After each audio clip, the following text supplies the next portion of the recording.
our final panel for the evening, panel 3, Deconstructing Conventions of Gender.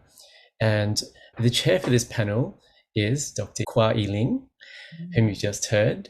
Dr. Huei-Ling is Senior Lecturer and Convener of Culture and Society. Dr. Quah is a fire dragon feminist of Chinese, Hokkien, Indonesian, Peranakan heritage from Singapore. She's the author of Transnational Divorce, Understanding Intimacies and Inequalities from Singapore, Routledge 2020, and Perspectives on Marital Dissolution, Divorce Biographies in Singapore. And this is through Springer 2015. So I'm handing over now to Dr. Quah. Thank you, Nicholas. Thanks for the introduction. We'll now welcome our first speaker, Dr. Ausma Bernot. I hope I pronounce your name. Please correct me if I'm wrong. Dr. Bernot is a postdoctoral researcher based in Brisbane. She's fluent in Mandarin, and she's currently building her existing network in China. Ausma has used primary and secondary sources to research both surveillance technology development and governance in China. For this evening, Ausma will be presenting on the gender plan of nation building, voices from China's LGBTQI+ activists. I'll hand over to Ausma now. Thank you so much for the warm introduction. Let me attempt to share my screen, hopefully without any problems. Let's see how we go. Are you able to see me well? Perfect. Thank you so much again for having me. And before I jump into my talk, I'd like to first acknowledge the traditional custodians of the lands on which we live and work and love. In my case, it is the Jagera and Turrbal lands.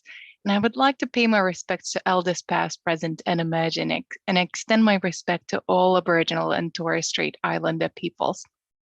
So thank you for saying that I'm a doctor. I am to be a doctor very, very soon, but it does feel good to hear that doctor already being said close to my name after so many years of rough academic fights.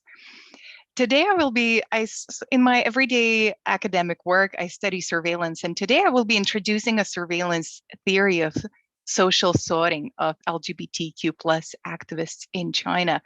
This is a collaborative work with Professor Sarah E. Davies at Griffith University, and hopefully it's going to be out soon. Now, I will be walking very, very briefly through all of these points in the presentation plan because I only have the 10 minutes.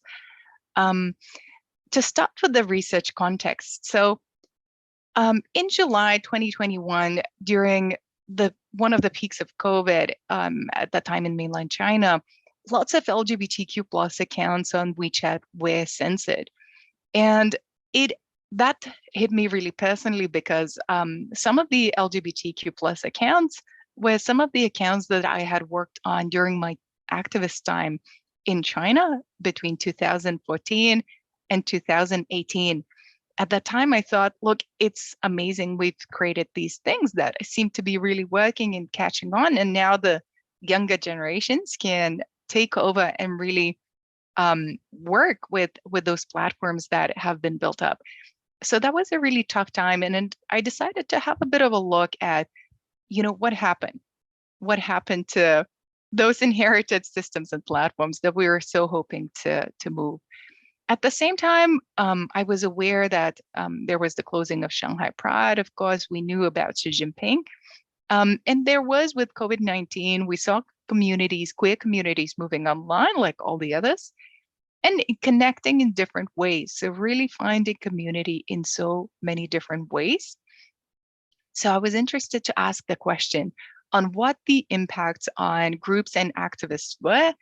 I'm in a position of privilege being outside of China and being able to talk about some of these things quite openly. For example, the effects of censorship, as I don't have immediate family living in mainland China at the moment. And in the moment, you will see why that is so, so important. Now, some of the research considerations were really to include not only Beijing, Shanghai, and Guangzhou, but also look at other second and third tier cities. Some of the panelists who spoke before me, we've connected in the beautiful city of Ningbo in Zhejiang province. So we looked at different cities, and it was also really important for us to include gender diversity. So not only consider L, G, and B populations, so sexually diverse populations, but also gender diversity in the sample of respondents. Of course, security always came first, so it was encrypted platforms throughout. And whenever there was a conflict between, wanting to include, let's say, a trans activist in a remote town who didn't have an encrypted platform, we went with not recruiting that person at all, just to make sure that they are in a safe position, that they're able to talk to us quite freely. Now, I had thought about my positionality as well as a queer white woman, having been an activist and really having had some of my own work and platforms censored, and trying to really take a step back, but also reflect on some of that privilege that I might be bringing into the research project. And trust was really key in recruiting participants for this project. And it was really, really important to recruit folks who knew that they could trust those encrypted platforms, and that their names, voices, or other identifying characteristics would not be revealed. Now, I can't really go into the methods due to the consideration of time, but we talked to 26 interviewees. We talked to four folks who identified as trans, and 7 who identified as genderqueer. We also try to strike a good balance between queer cisgender men and cisgender women as well. And we talked to interviewees from 12 different provinces, which was amazing. So I got to really get a good cross-sectional look at the different provinces and the difference that censorship plays in activism and advocacy in different provinces. Now, very briefly about the theory. So I'm bringing in a different perspective from what is known as the surveillance study, so critical surveillance studies. And there's a theory called social sorting. Now, really interestingly, this theory looks at how information collecting technologies, specifically those who might focus on big data sets, would be including some people, of course, cis, hetero, white people first, especially in the context of Canada, where this theory was developed. And I was really interested to look at this theory in the context of China, and then the context of queer populations, because we know that digital surveillance methods play such a crucial role in restricting populations, but also activism and advocacy in China. Now, the implementation of social sorting, interestingly, this was one of the key findings that came into light after talking to the first interviewee, was that it was not just digital tech. It was really a large and premeditated collaboration between different mechanisms of censorship and different mechanisms of silencing queer folks, much like Yahia and Shauna had talked about, that the multitude of different oppressing factors that were working together. So it was, first of all, policies and laws that were working in tandem with online space monitoring, and that we're also directing police monitoring and harassment, a lot of it using digital tools of surveillance. And COVID-19 pandemic really was the cherry on the top, where it provided legitimacy to a lot of those means.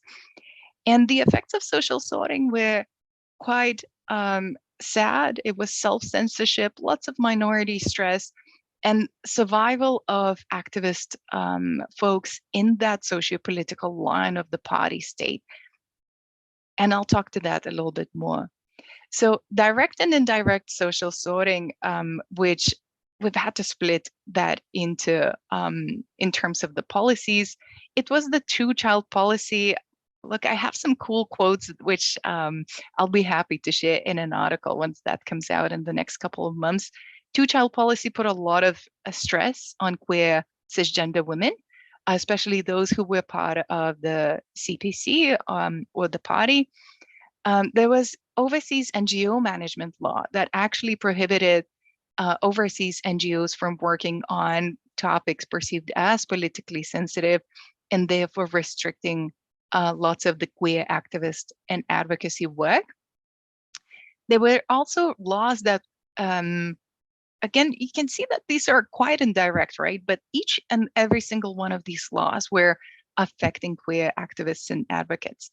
Fundraising management law made it difficult for organizations and groups to collect money. And of course, there was the social media censorship, otherwise colloquially known as the sissy ban. Now, these laws work in conjunction with police monitoring and harassment, something that should be quite right, but feels just as wrong as this mismatched photo of these two lines going over the road here. Now, police monitoring and harassment was severe. We know that the kucha is such a common strategy in meetings with the police, were of course very common. Monitoring happened also via organizational WeChat and personal accounts, intimidation of volunteers, visa cancellations for international community organizers, and even bugging of their houses by people dressed in as not as public security agents, but let's say telecommunications providers. There were instances of parents being contacted, those of community organizers, and really intimidating strategies of pulling activists and advocates in and copying all content for laptops, phones, hard drives to really locate those activist networks. There was also canceling rental leases via intimidation of landlords, and even escalating levels to the level of national security. And that was usually in the case where international funding was involved. And here I have some quotes, but I'll have to skip over them, unfortunately, due to time limitations again. Now, digital censorship, this is not going to be news for anyone, and perhaps this is something that most directly speaks to that theory of social sorting. That was very, very clear, while other areas such as law or police monitoring, they were more hidden and more covert, sometimes framed indirectly as queer censorship. So there was keyword blocking on WeChat, Weibo, TikTok as well. Lots of closing down of WeChat accounts, and particularly it was the university LGBTQ plus groups that were targeted. So really looking at the education and young people at universities, which is very sad. And there was also continued monitoring of social media content by police staff, often by people, one person who would be sitting in a police bureau and just having a look at those accounts every day. There was something new that emerged as well in these qualitative interviews, which is encouraging ultranationalist voices on social media and allowing official reporting channels for LGBTQ plus posts and accounts. One participant said that they felt that they had become a consumption tool, not able to speak out, but also being a tool for somebody else to make money off them. So COVID lockdowns were quite bad, and they were particularly bad for trans communities. First, trans communities struggled to get gender-affirming hormonal medications.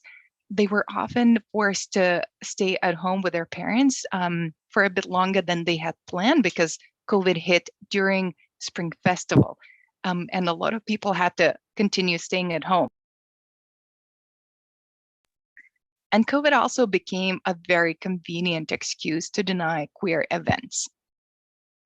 Now, the ultimate effect here was that folks tried to survive simply rather than thrive in those circumstances. And some factors that were important here was formally registering queer organizations. A double-edged sword was obtaining pathologization funding, such as AIDS and HIV funding, which allowed queer communities to survive, but also very much contributed to the stigmatization of cisgender gay men. And there was a really big focus on reducing activism and advocacy activities and prioritizing therefore community service and research activities. Now, very briefly, this research has a lot of implications on improving the literacy of organizations and government entities wanting to support queer people and groups in China. And they have to focus on community support rather than building of civil society, a very north rather than south approach to building community strength. And community support is really something that matters most for people, for activists at the moment. And in closing, very, very briefly, I want to talk about just the feeling that I got from the interviews. It was like walking on a shore at the sea and building a sea castle. So activists were building sea castles every day at daytime during low tide. They would build a sand castle. And as the high tide came in, that sand castle would be washed away. But the next day they'd come back to the shore and they'd rebuild that castle, no matter how difficult it was. Sometimes it was a castle, sometimes it was a different shape. And it speaks to the resilience of the people, but also it speaks to us as queer communities connected internationally, not being able to be deleted from the advocacy and activism landscape in any shape or form, no matter how hard the circumstances are. As one of the participants said, it's not as bad as it was during the Cultural Revolution. Thank you. Thank you, Ausma. Thank you so much. I'm sure you will get your DR title soon. We'll now like to just move on to our next speaker, Sophia Chen Huei-Ling, who is a PhD candidate with University of Sydney Chinese Studies. Her thesis focuses on the genre subversion of queer authors from Taiwan, with a particular interest in the topics of transnational mobility and cultural illusion. This evening, she will present on Audrey Tang, Taiwan's first transgender politician. I'll just hand over to Huei-Ling. Hi everyone, good to see you. I think my camera actually has some issues, so you'll probably just listen to me like listen to a podcast. So I'll just share my screen now. So today I'm using Taiwan's Digital Minister Audrey Tang as a case study of trans politician whose transgender positioning I characterize as being non-confrontational. So here is a short bio of her, or at least what is generally agreed about her, since there are several contesting narratives about her past experiences, sometimes even actually with different timelines. So the contesting narratives of her biography suggest several things at once. First, this is due to her non-disclosure principle of her private matter. She doesn't really like to talk about herself publicly. And second, this is perhaps inevitable, I think, for being a public figure. That as a public figure, one's biography could be modulated to align with desirable perspectives or purposes of various discourses. And thirdly, immediately relevant to the topic today, her various and actually still multiplying biographies reflect general public's obsession with her transgenderism. So since her appointment of digital minister in 2016, media and netizens have been constantly inquiring about the exact timeline of her transgender process. So questions such as, when do you realize you want to be a woman? When do you begin your transgender process? Keep popping up over the past 7 years. So her transgenderism continues to be a media staple or an eye catcher, if no longer a clickbait. And even a few days ago, when I was preparing for this speech, I came across a post on Taiwan's biggest college student network service called DIQA. And the person still asks, is Audrey Tang a man or woman or what? On November last year. So her high public visibility crucially serves as a screen upon which public imaginary of transgenderism can be projected onto and discussed. And at the level of individual, Audrey Tang serves as a quite classical example in coding analysis, as with the fixation and demand from the public. She is relentlessly excited to speak for and about her gender and general public. Her gender and sexuality, to account for or to justify her perversity in order to satisfy the curiosity of the general public. And this constant incitement to discourse sometimes actually prevents her from being perceived as someone other than a transgender person. So what is actually relative factual about her? She is born in 1981 and she is an open source programmer who once served as a consultant for the company BenQ and Apple. And at the age of 8, she wrote her first computer program. At the age of 14, she dropped out of the school and began self-learning ever since. And by the year 2000, at the age of 19, she actually held several positions in Silicon Valley. And at the age of 24 in 2015, Chen began transitioning into a woman. So in her personal blog, she had made an announcement stating that she realized she was a female back when she was a teenager and was now officially changing her first name into Feng, a mythic bird, ambiguous in its gender, or can be described as having a bisexual feature. So in several occasions, she confessed that she has been taking hormone supplements, but all the medical practices remain undisclosed. And in 2016, she is invited by Taiwan government to be the inaugural digital minister, which she still serves now. And with her fluence in English, she is perceived by the local community as capable of forming diplomatic ties with other nations. So her past experiences coincidentally intersect with several narratives that Taiwan's official government actually highly invested in. And I think this is one of the biggest reasons that she is invited by Taiwan government.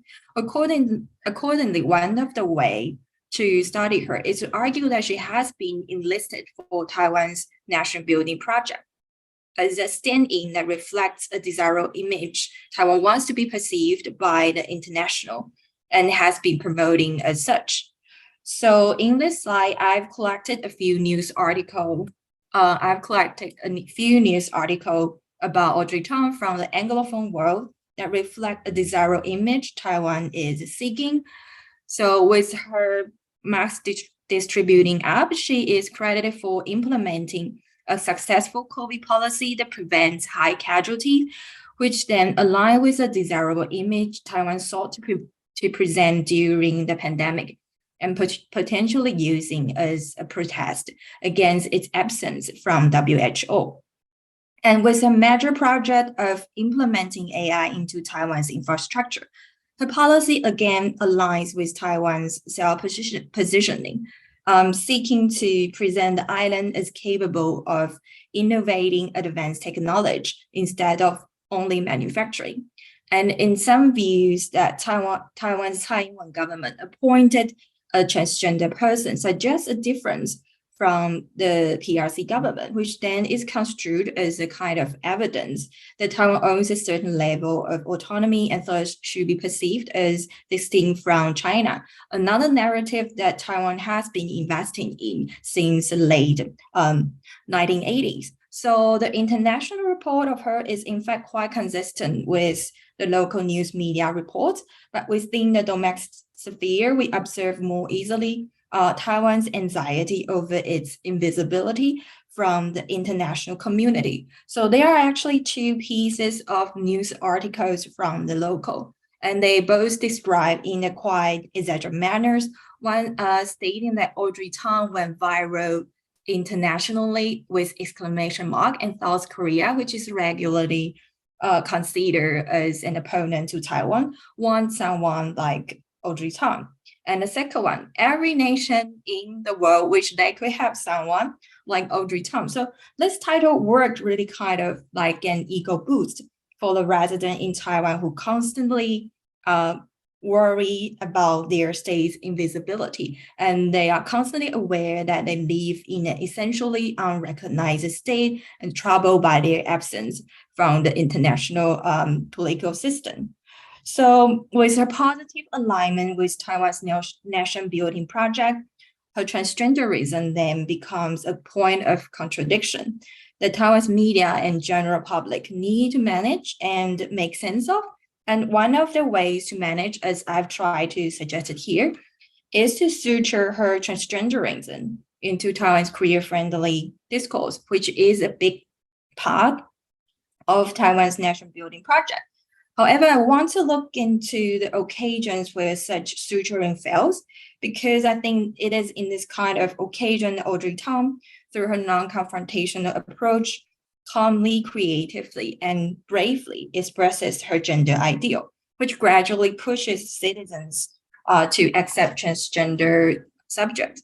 So in this slide, I present several posts from Taiwan's PPT, which is equivalent to Reddit in English-speaking world, and Dcard to indicate perspective on her that cannot be assimilated into Taiwan's nation-building project. In other words, her transgenderism can't really be easily rescued or redeemed by a Taiwanese national discourse. So, for instance, we see here, a netizen potentially accuses Audrey Tang of being unpatriotic by suggesting that since she is a transgender, she is not required to provide military service for the state. And so it is in this kind of moralizing, voyeuristic, and transphobic occasions where the audience and readers are potentially most conservative that I find Tang Feng's non-confrontational approach shows a great potential in persuading the most conservative sector for accepting transgender subjects. This TV program is one of such occasions where Tang is compelled to express her transgenderism vis-a-vis a sensationalist and voyeuristic gaze. So the TV program's conservatism is actually reflected in Audrey Tang's dress code. She is compelled to wear a suit and pants, an archetypically masculine outfit acceptable to the TV program's conservative audience, but obviously opposing her gender ideal.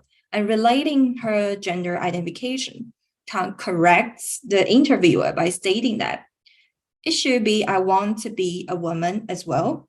It's like I'm learning English now, but that doesn't mean I'm giving up my Mandarin or Taiwanese Hokkien. So by making analogy to Taiwan's language policy, Tang then expresses her transgenderism in an accessible manner. And as language policy is commonly practiced, Tang then positioned herself as someone that is just an unspecified and ordinary citizen. So this will be the one example that I cite for today, given the time limit. But I want to make it clear that to say that her transgender expression is non-confrontational does not mean that she is escapist or disinterested in transgender right. So in 2007, working with another translator, Ding Fan, Audrey Tang in fact translated an American young adult novel called Luna, written by Julie Ann Peters. So the fiction narrates 16-year-old Reagan accompanies her brother's transgender exploration. And in Audrey Tang's own personal blog, she has been noting that she knows the difficulties of being a transgender subject in the Taiwanese society. In addition, in media values that target women identifying audience that are generally influenced by popular feminism and more likely to support LGBT rights, Tang has been addressed unambiguously as a female and has dressed up in a conventionally feminized way. So her non-confrontational approach then is strategic, adaptable to wide-ranging discourses that may or may not be trans-friendly, and upon being confronted in a queer-phobic context, she emphatically and unwaveringly states that her transgender identification, as I've demonstrated, which I argue gradually updates citizens' imaginary of transgenderism, even in the most conservative community. So thank you. Thank you, Huei-Ling. We'll now move on to the next speaker, Yahia. I hope I pronounce your name properly. Please correct me. Yahia is currently a PhD candidate and graduate research teaching fellow in translation studies at the University of Melbourne's Asia Institute. He's also a recipient of the 2023 National Library of Australia's Asia Studies Fellowship. So this evening, he will be presenting on in print and on the screen representing Chinese 同性恋 in Australia's Chinese language media. Thank you so much. So today I'm going to talk about 同性恋, literally meaning homosexual or homosexuality in the Chinese language as represented in Australia's Chinese language media. So I'd like to start by expressing my gratitude to the organizers for such a wonderfully queer event and also for the National Library of Australia's generous support. So I'll just start to briefly introduce the concept and the term 同性恋 itself. 同性恋 in the Chinese language has been one of the key terms that intensify the stigmatization of same-sex desire. In contemporary China, although the decriminalization of homosexuality in 1997 and its removal from the categories of mental disorder by the Chinese Psychiatric Association in 2001, the term 同性恋 has been used to pathologize homosexuality and homosexual individuals, which can be seen in many news coverages, literary productions, government documents, and everyday speech. So in this speech, I use media text in print and also on the screen to explore the representation of Chinese homosexual men's lived experiences across borders. Here I use the term 同性恋 in quotation marks to expose the pathologization, criminalization, and stigmatization of homosexuality inherent in the use of text written in the Chinese language and influenced by a variety of cultural values and historical periods. So Australia has a quite a vibrant Chinese language media sector, catering mainly to a Mandarin-speaking migrant community from the People's Republic of China, which is as noted by media studies scholar Huei-Ling. Because the going global initiatives of the Chinese state media have dovetailed with the business acumen of elite Chinese migrants in Australia. So as a result, some migrant Chinese media, such as the Australian Chinese Times and Daily Chinese Herald, may from time to time engage in a certain sort of degree of self-censorship. So during my library research at the National Library of Australia early this year, I browsed Chinese language newspapers and magazines manually and digital media reports published between 2016 to 2022, during which there have been some sorts of pivotal events, such as the passing of the same-sex marriage law in Australia in 2017. So I was struck by the fact that the Chinese language newspapers remain silent about the Chinese homosexual men's lived experiences. However, I found that many headlines and coverages about homosexuality are written in the style of pathological, sanitized narratives, with the Chinese language newspapers demonstrated silence on the subject matter. Homosexual individuals' life stories seem to be dissonant to the ear of the newspapers, reporters, editors, and their advertisers and readers. So here, it should be noted that they most frequently use term to refer to those individuals who are potentially be attracted to people of the same gender is 同性恋, which sounds more clinical and scientific than the ideologically ambiguous terms such as 同性爱 or 同性恋爱, which highlights a sense of affection and love other than obsession. So the use of term 同性恋 is fused with the pathological definition of homosexuality that's serving as a pathological condition. So, for example, in the case of many homosexuals suffer meningitis, Melbourne relative authorities call for homosexual men to be vaccinated. Homosexuals used as a noun, which defines a person by their sexuality, and the stigmatization here is reinforced by the association of homosexuality with disease, and in this case, it's meningitis. So what is striking about the association of homosexuality and disease is that it is not entirely new. If we look into the narratives such as of HIV and AIDS and the recent Mpox. So the MSM, I mean, men who have sex with men, and homo or bisexual communities have suffered the stigmatization and marginalization firmly attached to infectious diseases since the global outbreak of HIV and AIDS. From a linguistic perspective, linguist Deborah Cameron and Don Kulik's analysis of the label and identity of homosexuality is relevant here. Homosexual or 同性恋 is not just a homosexual while having sex, but remains a homosexual in the office, watching TV, or playing with children.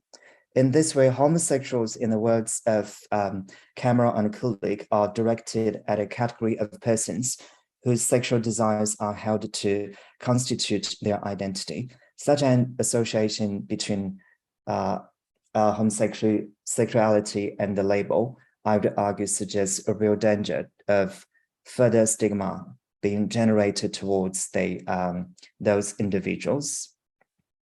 And of course, there are some other examples showing a quite playful account of homosexuality in these newspapers, such as the news coverage of the Chinese award-winning swimmer Song Yang's rival's confession to his same-sex teammate, which is evidenced in the phrase "LOVEYOU," love you, in the subtitle. None of which, however, is actually about Chinese homosexual individuals' lived experiences in Australia. In terms of the Chinese language magazines, they similarly present Chinese homosexual individuals' lived experience in a sanitizing mode, as seen in the example of the one that you can see here is the Michael-born Australian film director and producer, Tony Ayers. While the English language media celebrate his open gayness, the feature story in the Chinese magazine that highlights Tony's success in his career and enjoyment of life can be said to transform a loud, proud life story of alternative sexuality and identity into some sort of sanitized one. However, the story actually briefly mentioned the ethnic Chinese male 同性恋's life pressure as represented in one of Tony's film productions, other than in reality. The digital media, SBS Chinese, 普通话中文, as example, indicates an effort to project and amplify the marginalized sexuality and those individuals, as seen in the stories about Chinese homosexual men's lived experiences in Australia as international students, same-sex marriage advocates, or same-sex couples, sex workers, and their emotions, such as struggles and their dreams and memories. So we see the presence of Chinese homosexual men as analogous to the absence of clinical pathological narratives of homosexuality. So the digital media, as many other headlines and feature stories indicate, remains, however, about non-normative intimacies, sexual identities, and pleasures, such as the BDSM community or fetishism and other contents, such as sexual content creators on social media, such as Twitter.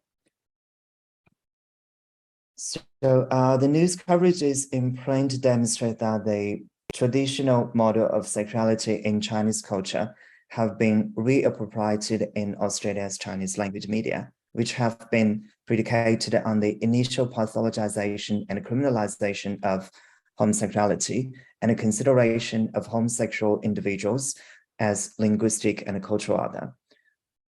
At the same time, the digital media represents a complicated mode of representation, although in a way liberated from pathological terms and stigmatizing language, it remains silent about non-normative intimacies, identities, and pleasures and fantasies.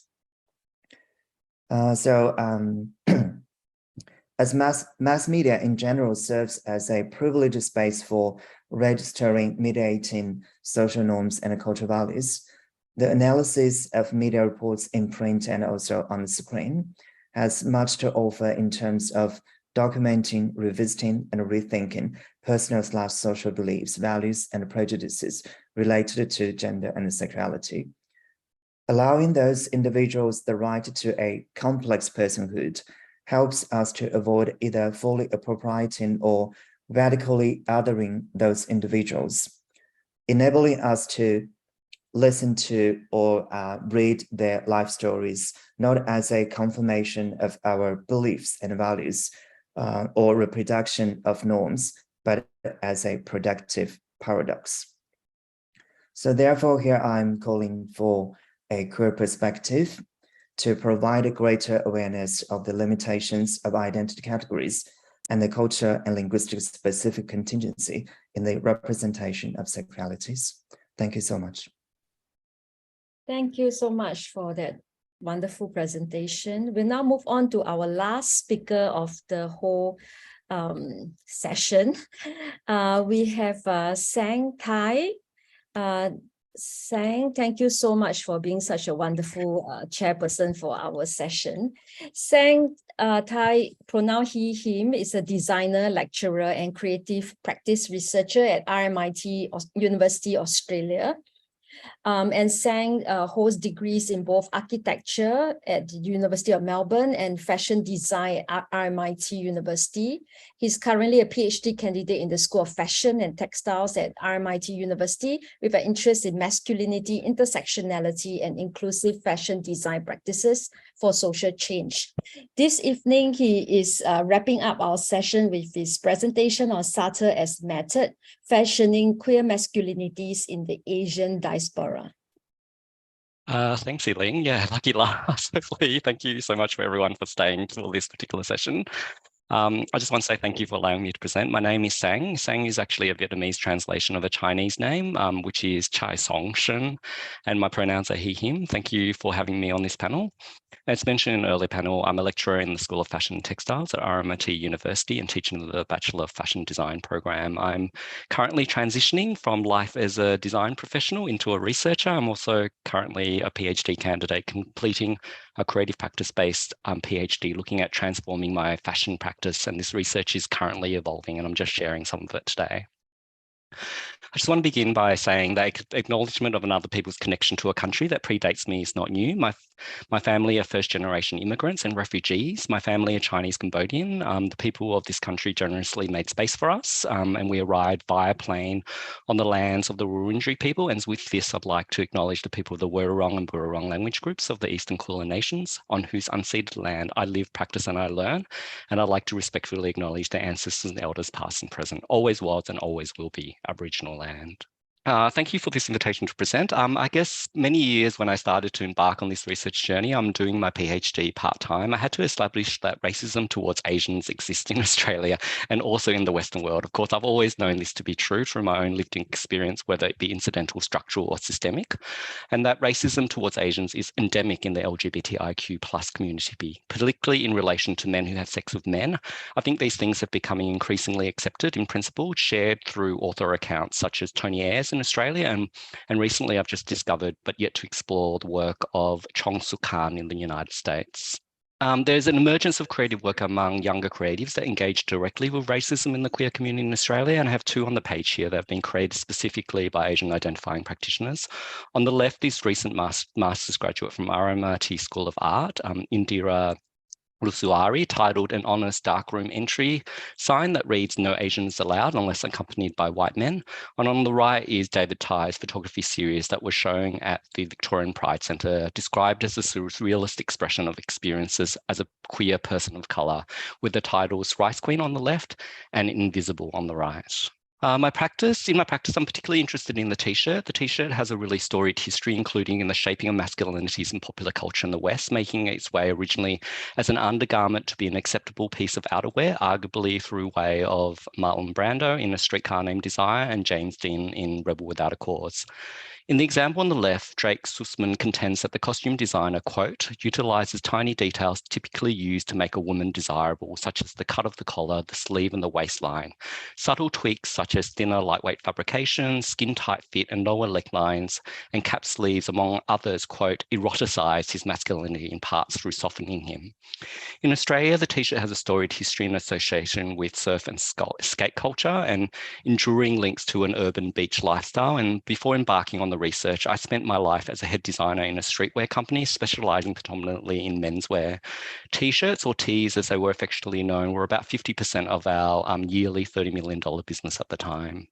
The T-shirt is also a storied history in activism. On the left is the protest tee worn by Catherine Hamlet when she met the Prime Minister of the United Kingdom, Margaret Thatcher. On the right, an AIDS benefit and awareness tee by Martin Margiela. Their power in communities for people of colour has also been shared through studies such as those of Dr. Chloe Clochester as part of the Clothing the Pacific project, which looked at Pacific Islander communities, as well as more recently by Carol Tuloch, who chronicles the significance of the T-shirt in the anti-apartheid movement, advocating, and quote, the statement T-shirt has become a critical piece of 21st century arsenal in anti-racism activism. And in relation to today's example, the T-shirt has the ability of placing its wearer as a self, as banner, as another form of embodied activism, that is a style activism. Closer to home, the Queer Australian Archives have recently catalogued their 100th tee, many of significance from social equality campaigns or existing as ephemera from significant LGBTIQ events, and the T-shirt from some of my creative work also now sits within this particular archive. So my research manifested itself as a pilot project event that was presented as part of the arts program for Virgin Australian Fashion Week in 2020 with the overarching title, name and title, All Tea, No Shade. This was the entry on the website, and there are photos of the exterior and the interior of Hares and Hyenas, an LGBTIQ plus bookstore that was then based in Fitzroy. I've included some photos from the event, essentially a small pop-up exhibition retail space, inviting people to come, look, try, and potentially even purchase if they wanted to. And presented were a selection of T-shirts that collectively or as a collection played with printed graphics as signifiers of being Asian and queer, using streetwear tropes, of which I was very familiar with, conventions and also configurations. And you can see some on the screen there. I've got a couple of examples, sticky rice on the right and I don't eat potato on the left. So I don't know if anyone knows sticky rice in the men who have sex with men community is when two men get together, but these are the type of things that were played with in, I guess, the type of prints that came through. There were a few things that really came forward in the writing that were part of the theory I was particularly interested in. I was interested in applying the idea of a norm-critical approach to my own practice, drawing from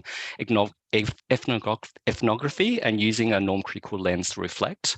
Norm-critical approaches suggest a practice for social change, and norms can be considered in relation to things like age, gender, sexual orientation, ethnicity, disability, and the list goes on, and is about focusing and problematizing what is seen as normal or abnormal and what is permitted and what is not permitted. I wrote an article about this project where I was particularly interested in this idea around subtle production and existing literature and research that link to this. And there are some excerpts here that are in relation to race and sexuality. I was interested in this idea of shade or plausible deniability and ambiguity, and how creating artifacts of fashion of subtlety had the potential to do in some way socially. And that might include, like in the words of de Soto, tactics as a way of making use of the ready-made cultural system to achieve one's own desires by introducing alternative meanings to the dominant cultural systems. Designing through subtle as subterfuge, as a form of resistance that might be, as Kong describes, as invisible forms of resistance, or also ambiguity of the signification in the T-shirts to prompt engagement and social interaction. And so my current work basically builds upon this. I suggest that subtle signification comes from a condition of marginalization or other dominant oppressive forces and is used by stigmatized identities, extending this to queerness in Ephemera as Evidence by Jose Esteban Munoz, who uses an image by Tony Just to explain that it's not an image that is epistemologically framed and grounded, but instead performatively polyvalent. The fundamental indeterminacy of the image made me feel that its ephemerality and its sense of potential, its sense of possibility were profoundly queer, and that to discuss objects whose ontology in its inability to count as proper proof is profoundly queer, and that queer is often transmitted covertly, particularly through fashion. And this is everything to do with the fact that leaving too much of a trace has often meant that the queer subject have left themselves open for attack. And this echoes, I guess, similar sentiments that I introduced earlier on. I moved on in terms of thinking of queerness and thinking about the gestures of queerness or sexual performance and leaving traces. So I here experimented with some t-shirts or artifacts or working prototypes and remakes that started to kind of think about this, thinking about the t-shirts in relation to sexual practice and dressing and undressing and revealing and using existing t-shirts to capture this gesture, whether it be pulling up or pulling down to reveal bodies or nipples or other kind of erogenous zones. Here also thinking how the t-shirt might demonstrate multiple bodies coming together, have gestures that suggest this sewn together on the left, worn by only one person, the front or back implies another body. And the t-shirt on the right is joined suggesting connections in specific places in relation to the body. They're not just signifiers of the body, but the agents that place bodies together in real kind of material ways. In consideration of subtle in other fashion practices as a precedent, I looked at CFGNY, who look in this area of vaguely Asian and creating work on the intersection of fashion, race, and identity. CFGNY used to stand for cute, the F word, gay New York, but now concept foreign garment New York. And it's really interesting to see that specific lens has shifted, no longer gay in title, but more queer in subtext. The starting position umbrella is Asian, countless ways to be Asian, and queer being one of them, instead of countless ways to be queer and Asian being one of them. In their work, they draw out this idea of race as a cultural experience combined with what it feels like to be perceived as Asian and the possible distinction, but also relationship between identity expression and external perceptions. There are two looks here from their 2019 collection Surface Trend, and the things that stand out are how I interpret these as Asian through textiles, materiality, and configuration. Also, the looks feature skirts or non-bifurcated lower body garments that have implications for, I guess, conventional gender stereotypes, whether they're femininity or masculinity, as well as race. There are, for example, strong examples in Asian cultures for non-bifurcated lower body garments for fashioning masculinities, such as sarongs. So through the work of CFGNY and coming back to the intersection of queerness and Asianness, I moved on to thinking more about what is an intersectional practice, how might I practice with the intersectional lens, and how might the hierarchies and subjectivities that may lead to marginalization be thought through methods for creative practice. So specifically in relation to my own identification, what is fashion production that centralizes queerness and Asianness combined, rather privileging whiteness in relation to queerness or heteronormativity in relation to Asianness? I've been thinking through Chen's Asia as method to think about fashion practice, or more specifically my own practice. I guess broadly they suggest looking at this idea of Asia as method in the work of de-imperializing and decolonizing knowledge and the co-opting of modernity by the West. And here I think of, quote, Asia as an imaginary anchor point can allow societies to Asia become another's reference point, so that the understanding of self can be transformed and subjectivity rebuilt. This first strategy is to disrupt the other by deconstructing it. The strategy argues that the West has no essence and no unity. And the second strategy is to de-universalize, provincialize, or even regionalize the West, so the experiences of the West are limited to only one part of the globe. And I think there are a lot of traditions of breaking down the norms and allowing this to shift understandings of self that are built on differences to the norm or other hegemonic conceptions. So I've been currently looking at things about traditions of tying and knotting traditions to fashion subtly and bringing together relationships within practice centered around the t-shirt that are about tying. I think there's lots of traditions of knotting and tying in Asia that include shibari, obviously Japanese and Chinese knotting, and thinking of embedding or tying methods or trapunto in traditional, I guess, fashion and textiles manufacturings. There's synergies in macrame, in crochet, in knitting, as well as a whole lot of other tradition. I've got two contemporary examples on the right, the passion bag that uses and references Japanese shibari knotting from a backpack, and the work of Jae Kim Jae Kim, who draws from the Korean tradition of bundling through knotting in garments, including in t-shirts. I was going to show some t-shirts live, but I think that I'm probably very close to time. But anyway, these are things that if you're interested, you can get in touch with me and you can have a look at in your own time. But I thought I'd just finish with this and say that this is just a slide with some details of an article I've written that I mentioned earlier to give a bit more of an extensive explanation of the earlier work. I've also got a forthcoming chapter in a book titled Designing for Drag, the Fashion Education, the Systemic Revolution, if you're interested. I'm also giving away some of my t-shirts for free from the previous work. So if you're interested, just get in touch, just email me, use the link, ignore the prices, and just send me some details. But yeah, thanks. I think that's it from me.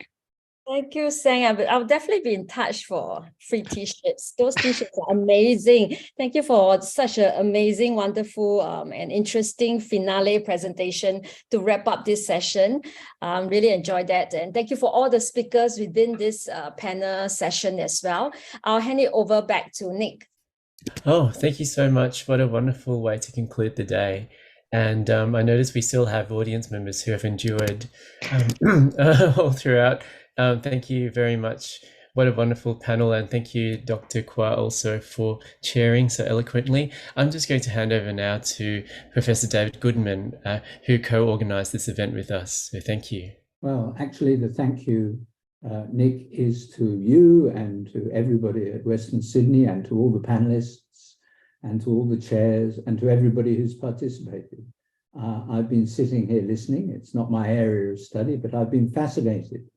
And I think we need to think about doing this more regularly, because obviously there's a research area here that needs to be encouraged and needs to be developed. So, given that it's getting late, I won't read the hour-and-a-half paper I've prepared, and we can just we can go and get a drink or something. So thank you all very much indeed, and thank you particularly to you and to Jing at Western Sydney. Good night, everybody. Thank you. We'll stay in touch. Thank you, David, and thank you, Nick. Thank you, everyone. Really enjoyed every single bit.